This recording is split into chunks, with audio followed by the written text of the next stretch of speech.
మన ఆంధ్రప్రదేశ్ రాష్ట్ర ముఖ్యమంత్రి వర్యులు శ్రీ నారా చంద్రబాబు నాయుడు గారు ఏం మాట్లాడారో ఈ రోజు వాళ్ళ పార్టీ మీటింగ్ లో ఒకసారి చూడండి.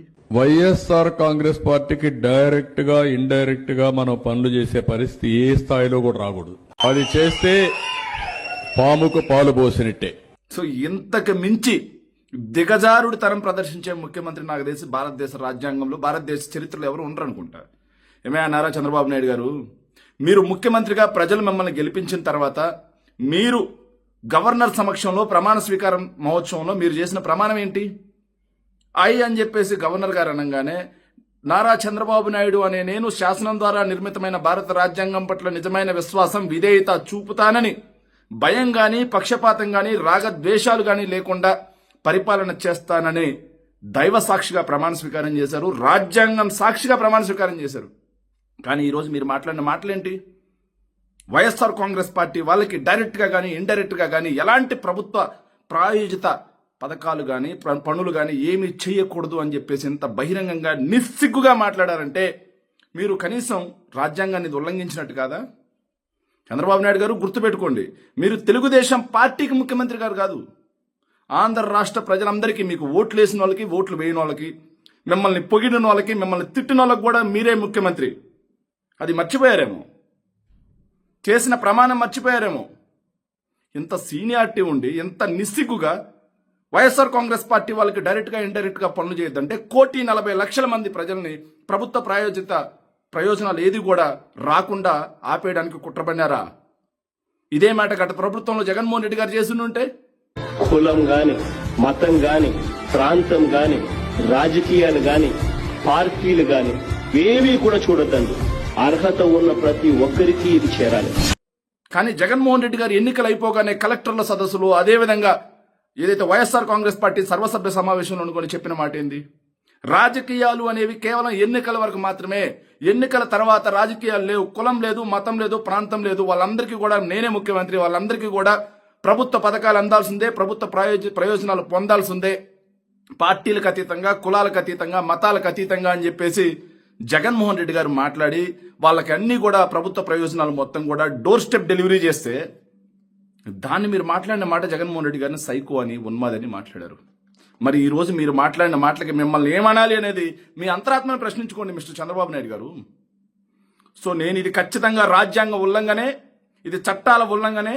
ఏదైతే ఆంధ్రప్రదేశ్ గౌరవ హైకోర్టు అండ్ భారత గౌరవ సుప్రీంకోర్టు దీన్ని సుమోటాగా తీసుకుని మన ఆంధ్రప్రదేశ్ రాష్ట్ర ముఖ్యమంత్రి వర్యులు శ్రీ నారా చంద్రబాబు నాయుడు గారు ఏం మాట్లాడారో ఈ రోజు వాళ్ళ పార్టీ మీటింగ్ లో ఒకసారి చూడండి.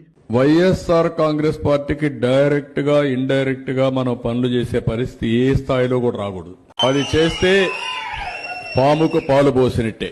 సో ఇంతకు మించి దిగజారుడు తరం ప్రదర్శించే ముఖ్యమంత్రి నాకు తెలిసి భారతదేశ రాజ్యాంగంలో భారతదేశ చరిత్రలో ఎవరు ఉండరు అనుకుంటా. ఏమైనా నారా చంద్రబాబు నాయుడు గారు, మీరు ముఖ్యమంత్రిగా ప్రజలు మిమ్మల్ని గెలిపించిన తర్వాత మీరు గవర్నర్ సమక్షంలో ప్రమాణ స్వీకారం మహోత్సవంలో మీరు చేసిన ప్రమాణం ఏంటి? అని చెప్పేసి గవర్నర్ గారు అనగానే నారా చంద్రబాబు నాయుడు అనే నేను శాసనం ద్వారా నిర్మితమైన భారత రాజ్యాంగం పట్ల నిజమైన విశ్వాసం విధేయత చూపుతానని భయం గాని పక్షపాతం గాని రాగద్వేషాలు గాని లేకుండా పరిపాలన చేస్తానని దైవ సాక్షిగా ప్రమాణ స్వీకారం చేశారు. రాజ్యాంగం సాక్షిగా ప్రమాణ స్వీకారం చేశారు. కానీ ఈరోజు మీరు మాట్లాడిన మాటలేంటి?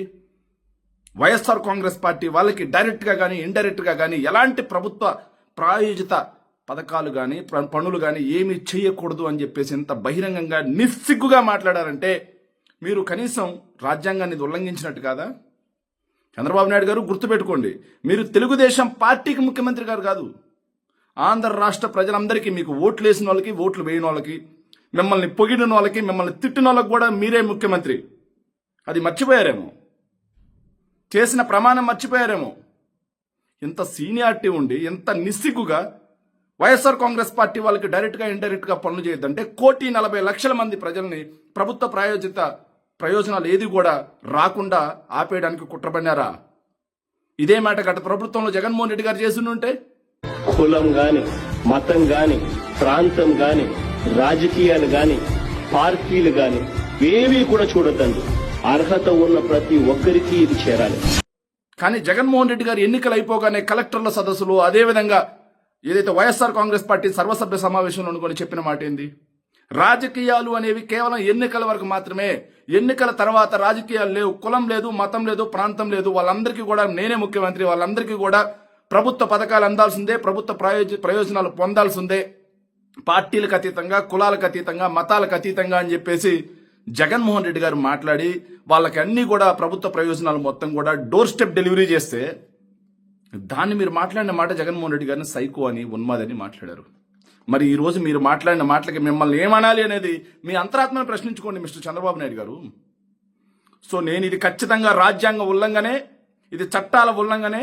ఏదైతే ఆంధ్రప్రదేశ్ గౌరవ హైకోర్టు అండ్ భారత గౌరవ సుప్రీంకోర్టు దీన్ని సుమోటాగా తీసుకుని చంద్రబాబు నాయుడు గారిని ఒక్క క్షణం కూడా ముఖ్యమంత్రిగా ఉండడానికి అర్హత లేదు కాబట్టి దీని మీద విచారణ చేపట్టాలని వైఎస్ఆర్ కాంగ్రెస్ పార్టీ నుంచి సవినయంగా మనవి చేసుకుంటున్నాను. Thank you.